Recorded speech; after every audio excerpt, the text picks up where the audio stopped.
her power, her inspiration, her strength, her vision, and her capacity to lead generations into the future.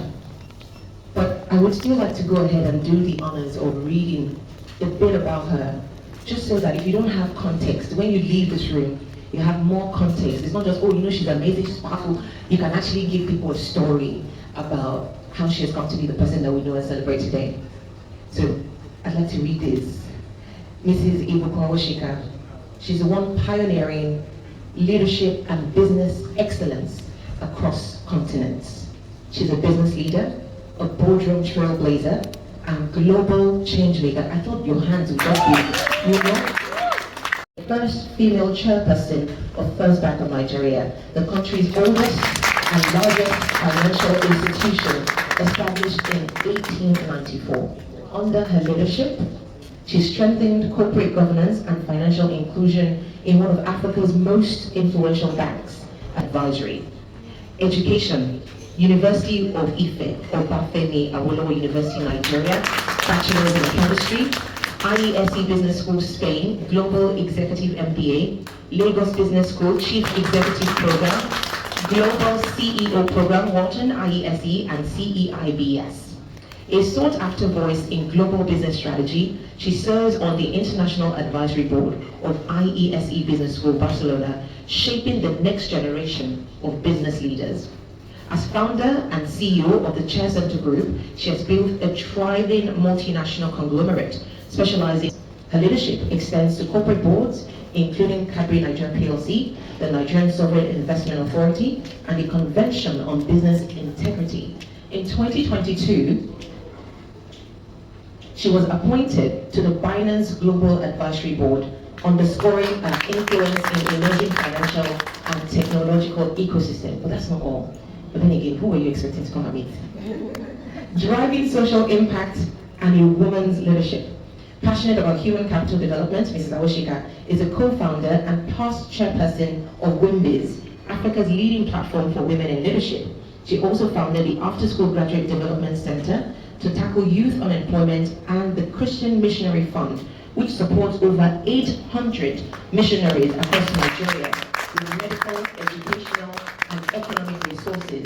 Amongst her many awards and recognitions, there is the International Women Entrepreneurial Challenge Award, first Nigerian recipient nominated by the U.S. Department of State. Your hand should be put in, you should be grabbing your hands. Forbes Women Africa Chairperson Award 2020, recognized for exceptional corporate leadership. 100 Most Influential African Women 2023 by Advance Media, among many more. Ibuko's Awoshika's career embodies visionary leadership, resilience, and a commitment to fostering ethical business practices. As a global speaker, boardroom strategist, and advocate industries, inspire entrepreneurs, and redefine leadership across Africa, the UAE, Europe, and America. She's married to Abiodun Awoshika and is a proud mother of 3 sons. But there's one part that is missing. Who knows what part is missing in this whole write-up?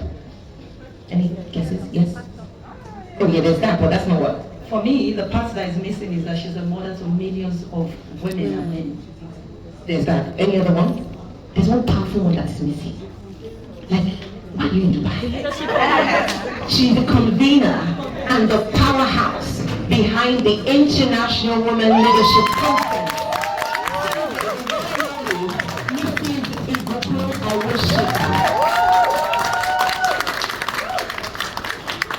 Thank you so much, Ma, for the honor. Thank you so much. We really appreciate it. The vision that drives most things that I do is really that my desire is a more equitable society at any point in time. And a 50% of the world population is made up of women. And any smart business person should know that if you have 50% of your assets underutilized, you cannot be a smart business person. Because at the end of the day, you're going to drive the rest of your economy or your business with just half of the capacity that you have. And in nations, in communities, in companies of the world, we have this asset that's in women. being a girl and being raised by a father who raised us up to think there's nothing we couldn't do. I didn't remember I was supposed to think about something I couldn't do because I'm a girl. So the world started asking me, "What you afraid?" Because in my house, you weren't raised to be afraid to do anything. We were largely girls, but my father prepared us to do anything we wanted to. So that colored my world. And I've started in places, and I've also realized that it's boring if you don't have enough diversity. That's just, I don't want to be first of anything. I also don't want to be the only woman in anything. I think it's, you have to have a low self-worth to thrive on being the only one or first of something in 2025. Doesn't make any sense. So, but I've also realized that culturally and society-wise, especially for all of us of Black descendants and our societies, and in many other cultures across the world, the nurturing of men and women is different. And the nurturing defines the mindset. And if your mind is defined to work from a lower level of expectation based on where you should be ambitious to go. For those who were at the conference, I opened the conference with a song that I said they should play. See, the first day I heard a clip of that song, it spoke so much to me, simply because it had every component of what I perceived the Lord was saying to me when, I got the theme for this year as Women in Leadership, Leading the Dream. And somebody had a post, I can't remember whose post now, and that person took a picture of each slide about the song, the message. That remember when you were a little girl, all the dreams you had. You wanted to be an astronaut, you wanted to be this. Nobody ever told you it was wrong because they thought you were a kid. They assume you're going to outgrow it and you're going to find your level. But that as you got older, you laid your dreams down. That if it's not big enough to scare you, it's not worth it. And what is it that sort of takes you away from it? Your fears, your sense of inadequacy, and all of that. The song is actually very prescriptive in terms of details. So I just told my team, go and find me the full song, because I need. So when I listened to the entire thing, I said, okay, this is coming with me for the opening of the conference, because I want people to have to think that, look, if I had dreams growing up, and then I became a big girl, where did it go? Where should it go? And it's also why we talk about, okay, so I get married, yes, but did my core disappear? It never did. It's simply that then I got married. I should marry the person that would enhance the manifestation of my core, of my dreams, of who I am. I should be comfortable with my dreams. I should never apologize for my dreams, no matter how big. My husband is in Dubai. Hey, but he arrived the morning the conference was going to start, and did not stay in Dubai. Went straight to Ras Al Khaimah and stayed in a hotel in Ras Al Khaimah. Why? He wanted me to be free without any distraction, to do everything that he knew I loved to do, and I'll be happy doing. Came back only into Dubai yesterday, because he knew I was done with the conference. But even then, I have 2 sessions to do yesterday of different groups, and I'm out to you now. But he knows this is it. He leaves tomorrow morning. So literally, I remember the first conference, he came from London to pick me up at the airport. And then we went home together, because he said, okay, while you stay and finish your conference, I'll go to London and wait for you and come back. So you deserve to find the husband that brings the addition into your life and supports your dreams and allows you the space for your expression. Nations deserve to use the talent and the gifts that their women bring. Companies deserve to use the minds of the women within their workforce to find solutions for the problems that they face. And women deserve to lead their dreams. So at the end, it's a combination of all of those things that makes me feel, every privilege you have a responsibility that goes with it. So the privilege of sitting in the places I've sat, or having the opportunities I've had, is that it's impossible for me to just sit back, know the problems, have some sense of the things we might be able to do to move it forward, and then sit on it. That would be useless actually.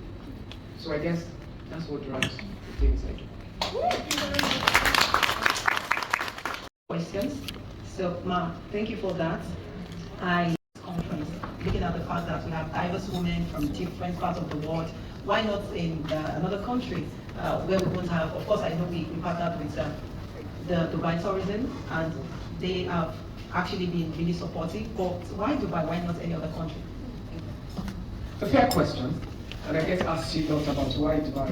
In fact, as I announced at the conference that we're having the African marketplace in November in Dubai, there were some senior ladies who came to me. Well, why do you want them to spend the money in Dubai and not in Africa? And I said, no, what Africa needs is exports. So all the inflation on the continent is driven by scarcity of foreign exchange. So what Africa needs is to sell internationally and take the money back. So she said, oh, I didn't think about it, and I said, yes, I did. Because that's my work to make sure that I've thought through why. So the whole essence of the African marketplace is to get African products, and then a lot of amazing small, medium-sized businesses creating good products, but they don't have the market force. And on their own, they can't afford the push to get good products on the market. So creating a common platform that allows all of them visibility should help us in many ways to drive some economic value back to the continent. You know, sometimes as a business person, you have to be unemotional about the decisions that you make. What was the vision behind the International Women Leadership Conference for me? I wanted a place where women of Afro descendants, especially, because now we have women from the rest of the world as part of the conference, but women from Afro descendants, especially, to find a place where they feel like one tribe. And for them to feel like one tribe, I need them in a neutral place. The place where they're not caught on, oh, it's Ghanaian, it's Ghanaian conference, it's Nigerian conference, South African conference. I don't care about that. Women are a minority in power in all of those nations, including the Caribbean. And I wanted a common ground that would be fun for women. Women love Dubai because they can shop. That would be fun for women. That would have the infrastructure that is required for me to deliver a world-class conference. Now, you know, we have a perception of African brands, and the perception is always that what comes out of Africa is mediocre and is lower quality. And we know that's not true. But if you don't fight perception by hearsay, you fight it by presenting reality. And so for me, it was about delivering a world-class conference in the name of Africa, wherever I have the infrastructure to be able to do that. And Dubai represents the dreamland because it's a place where you can dream and you can make things happen that didn't exist. I came to Dubai for about 42 years ago or so. I was 18, 19. I was going to the World Junior Chambers International Conference in Seoul, South Korea. I was still in uni, and we took a flight, British Airways from London. Dubai was an outpost where they always transited to the flight after 7 hours. The airport was barely bigger than anything. You know, you all go to the gold sutra and it looks like this massive gold place. It just had this long counter that had gold, some jewelry and watches. It was a really tiny airport, there's nothing. So I've never forgotten that I saw that Dubai as a teenager. And then I've been coming to Dubai for, I don't know, almost about 20 years as it's transited. And I've seen the transition as well. So it's a place where dreams come true. They also understand their vision. See, when you work with the people who understand their own vision, they make it easier for you to deliver on your vision. Exactly. So in partnering with DET, look, there was a point a few years ago where they themselves went around the world and picked people, I don't know what criteria they used, but picked people and just gave them golden visas to have access into Dubai. So when they asked me, I'm like, am I going to pay tax in the country? I'm going to pay it in my country, not in Europe. Then, do you ask a million and one questions? Literally, they should have just said, you know what, just go. No, it's true. I was really, I had nuisance factor in terms of the way I asked the question, because I'm like, why? You know, and the person was talking to me saying, no, it's just, you know, we just think you have value and all of that. So I said, okay. If I don't do this, well, in my house, if I'm going to do something like that, it has to be, you give to my family. It's not, you can't do one and leave the other. It's not useful to me. You don't need to, that's what I like. and all of that. Anyway, they sorted that out. I think it was a time Nigeria and Dubai had some issues. No, it was Emirates that wasn't flying into Nigeria and stuff like that. I don't know. About a few years ago, about 5 years ago, so it was 2021. And they said, oh, don't worry, can you fly from Ghana? And we said, yeah, I can. I said, okay, we told Emirates in Accra that they should take you. These are the papers, they already have it. But if you get there and they ask you any question, you have it. So we flew to Accra, took Emirates from Accra, arrived there trying to leave the immigration paper. And the guy said, look, he had it on his system. And we came in, it's true. And the next morning, I think we went to do medical for like 30 minutes or so, and then somebody came to the hotel, collected our passports, went away, came back 2 days after and said, we're going to some office to do biometric. We went to do biometric, came back, dropped us at the hotel, gave us our passports back, and they already had 10 years. So I remember I had a meeting with a person who was sent to talk to me initially, and I said, I don't like to take things from people and not give anything back. But it's true. That I don't take things from people and not give anything. What do you guys want from me? So she said, you know what? You have all these things you do. If you want, you can do some of them here. I said, actually, there's a project that's been in my head for the last 3 years, but I've been too busy to sit down and work. And you guys are actually perfect location for it. I said, give me some time. But if you know me, I'm very obsessive about things. Once I decide I want to do something, I don't sleep until I deliver on it. 2 weeks after, I called the person and said, okay, I'm ready now. This is what I want to do. This is how I want to do it. This is what I need. If you guys are going to work with me on it. And we came back and said, consider it down, work with you.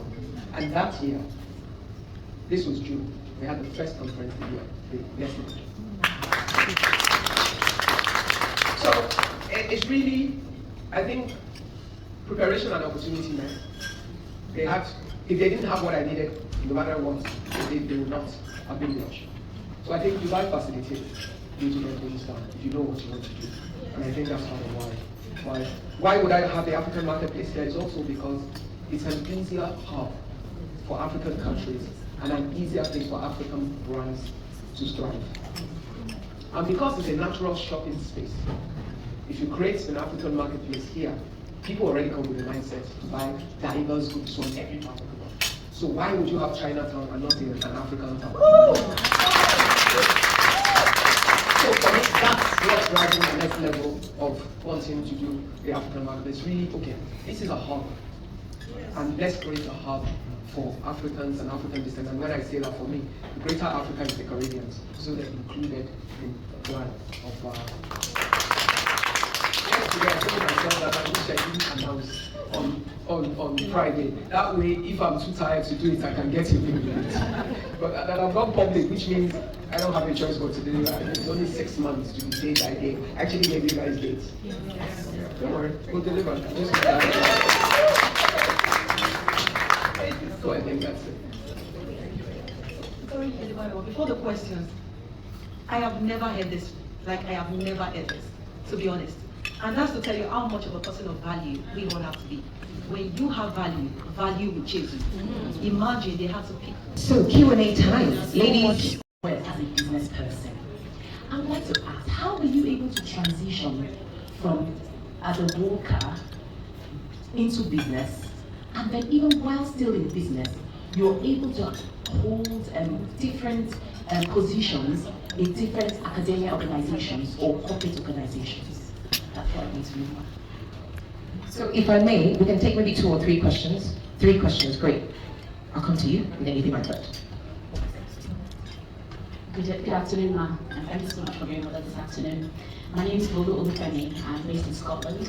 I'm a change management consultant, and what I'm looking to build up is a change management education business. So training, coaching, resources, and I'm particularly looking to help those in developing countries, so leaders and teams, all on change management. And the model that I'm looking at is really to partner with people on ground in these different locations. Nigeria likely to be one of the first locations outside of the UK. So I would just love to hear any advice you have to give of, partnering, in other countries. Just any experiences you've had, any advice you'd like to share. Thank you.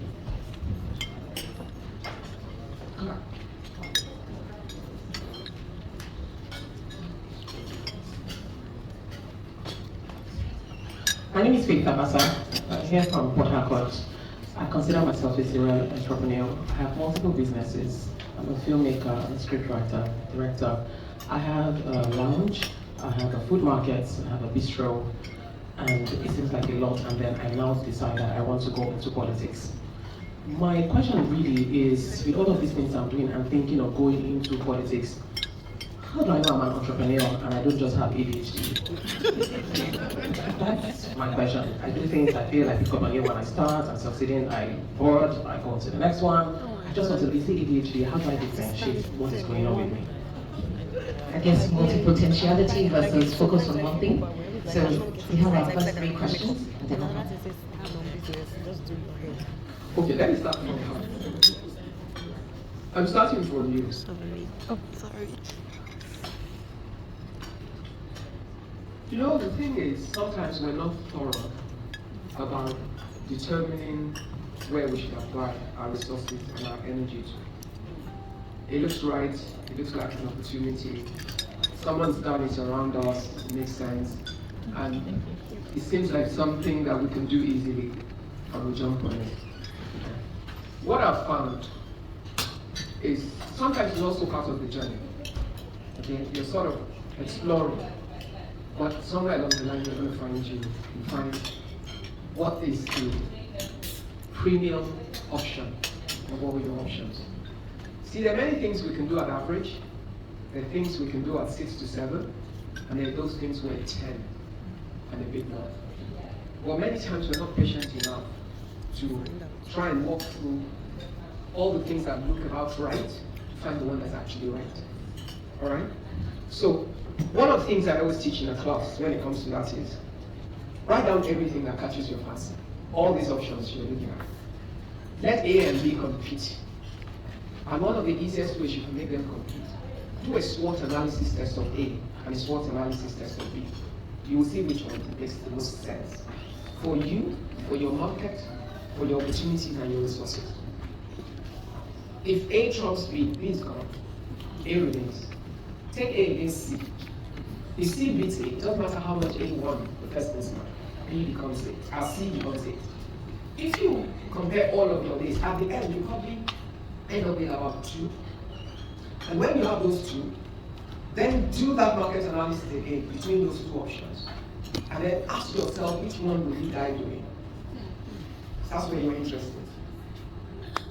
And you try and pursue that. See, the 10,000-hour rule seems like it's for the oldies. But don't ever kid yourself, even if you're a Gen Z.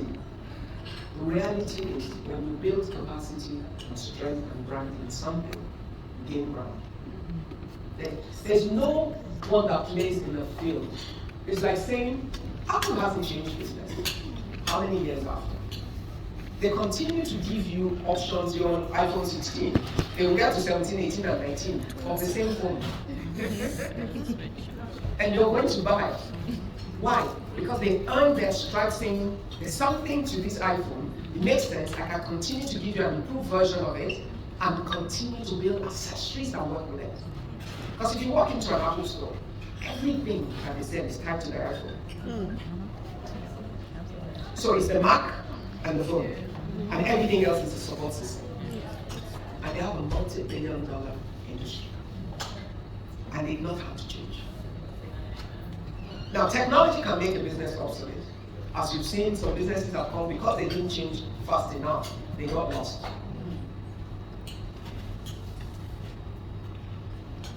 VHS, Betamax was destroyed by VHS. They were competing at the same time. VHS won. But what destroyed VHS? This. After this, what happened? MP3 and all that. And from one thing to the other, and now we're in a different generation. So it's really, when you find that area of your core interest, then learn how to build your reputation. You know what building one thing sustainably does? It earns you credibility. It shows your perseverance. It shows your long suffering. It shows your diligence. You dig deep, and therefore you're able to innovate more within it because you know the business, the industry, and you're not ignoring the noises around it. And every time, in every industry as it emerges, there are many competitors, but there are many people that act like you do well, which means they do it for a short time, they abandon or they go. See, before you get any business, you had some market share. no matter how small. When you leave, somebody takes it. It's the guy who stays in that sweeps up everybody's management. Until at the end, there's only one or two people who control. So what you need to find is a place where you are the one that control. So I don't know if it's ADHD because I'm not a doctor, but I know that the things that catch your interest, if you discipline yourself to sort through and dig deep, you'll find a stable part of it. Doesn't mean it's finite. And I can use myself as an example. Somebody asked a question about leaving a career to go into business. Well, I didn't even have much of that because I finished university and I did my youth service, which is 1 year of work. And then I went to a company to work to kill time for 3.5 months. But that kill time business of that company became the business I built in manufacturing moved on for 36 years. But I never thought about it before I went there. Now, the question you need to ask, am I stuck in that business for 36 years? No. Because as far back as 12 years ago, I stopped being at the center of my business. So my business runs itself with its people. So when people say founder CEO, I'm not CEO, I'm founder. Because other people run it. But what happened is from 25 years or 26 when I started the business, and as I moved in different things around the business, diversified into the security systems, built multiple industries within furniture manufacturing and all of that. I learned different things. I expanded the things I put my hands to that I dropped because I soon found out they didn't work for me. There were things I put my hands to that I dropped because I realized they were getting in the way of my goal and they didn't have any special value. So the experimenting stages are there, but you must also have the liberty to know when it's not fitting in and you make that call. So I did all of that. But you know, at a stage when companies started asking me to serve on their board, I discovered a new level of my skills. So I'm still busy being an entrepreneur, and then I got sought after to serve on corporate boards. And the learnings there revealed that the things I had gathered, the knowledge I had gathered, building my own business, with my hands dirty, working, was very valuable asset in a board. But at the end of the season of that, what I then learned about myself is that the best skills I actually have is strategic mind. And that strategic mind is what makes it possible for me to work across multiple industries without restriction. So when they say, well, I'm serving on board of this, FMCG, this industry, that industry, and I across, they're all different. But for me, I don't fear that anymore because I realize my mind is the tool. When you present the facts of your industry, what my mind does is process solution. So I recognize my own skills. So part of what you're doing as you're walking through that, pay attention. What have you figured out the most about yourself that helps you to then know which option is really better? That will be the end result of our process. Now, if you think you want to do politics because the opportunity is there or because you have real interest, you need to sort that out because that's a high cost game. And you want to be sure that the price is worth it. So learn to make intentional calls for your life. Don't just, life is an adventure, but make sure that you're wise in choosing the path because some will cost you and you can't reverse the cost. Yes. So be sure about that. So I hope I've answered your question in Brunch. How long was about what to partnership? Yes, partnership. Okay, so where you live in the UK right now, Scotland, you said. Okay. So have you done any partnership before now? No. So have you built a reputation that you take value to another country in your current market? I need to just continue to do that. I have some value, my name is known to an extent, but more current comes really at the bigger. Sure. So because when you want to partner, you have to present a value. So you must identify what is the value I'm taking in that makes the other person feel they need you in partnership rather than doing something else. If you go in without value, they will hear you, they will see the value of what you're saying, but they will feel you don't have value to give them. And that's when people say, oh, you're stealing your idea. If they evaluate and they feel that they can do it, they don't see any reason to pay the price of the partnership, then there's a cost to that. On the other hand, if you pick a country where it's a low-hanging fruit and you find the right person there, yes, you can still partner, but don't try and do many at the same time. if you haven't built strength at home, it's always difficult if you try to stretch across. Build strength first, okay? So that no matter what happens when you are out, you're not, the value you have at home isn't destroyed because it's strong enough to take. So build your brand at home. Start exploring partnership and then find. See, the risk is always that sometimes you might find a partner that is bigger than you, but why should they work with you? You need to answer that. Alright? So I would say build strength at home first. Okay? When you build strength, keep your eyes open. Because sometimes you have random opportunity that comes. Alright? And then what is your unique proposition? The value you want to give to that country. Have you really investigated they don't have it already? Because I find people that are abroad always think nothing is happening in the African countries. Once you get there and find that 10,000 of those things you think you want to take back, that's already there. So be thorough in determining that the value is not already there. Alright? And if it's there and you have yours, find someone who is more equitable and say, you have the knowledge for this area, I have the knowledge for this area, what can we do together as a combined? And then you come forward. And part of the way you can do it is go for fairs in Nigeria or in Africa, whichever country you want to. The industry you want to participate in, when they have either conferences or fairs within that industry, go. You might not be exhibiting or anything, just walk around and listen to all the options because they would rather there. And then you see this spirit gets witness with your own spirit. So there's a perception of that. You make red, you make black, you make this, and then you take it to a neighborhood where they go, they don't like it. But you think they don't like it because you like it. And you get there, you sell all the black, you sell all the yellow, but the red remains on the store. And you're wondering, but why are they buying the red? It turns out, if you had only done your market intelligence work, you'd have found out that most of the people that live in that area go to Celestial Church. And select people, what do they not like? Red. So they're going to come to this and they'll say, oh, lovely dress. I wish it was in another color. And just for something as simple as that, you'd have wasted the stock. You're going to have to find out who and sell it cheaply. So, if you have a new product in a new market, always try to understand the market. Always try to, I know sometimes we think you need a lot of money to do that, but sometimes you don't.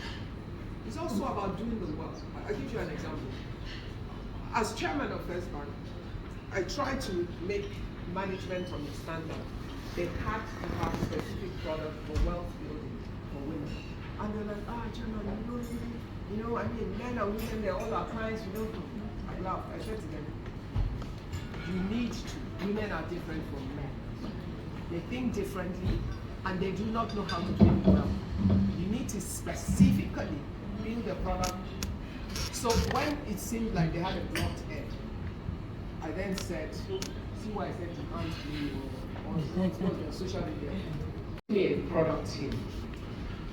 Everywhere I go to speak to women, let that product team follow me.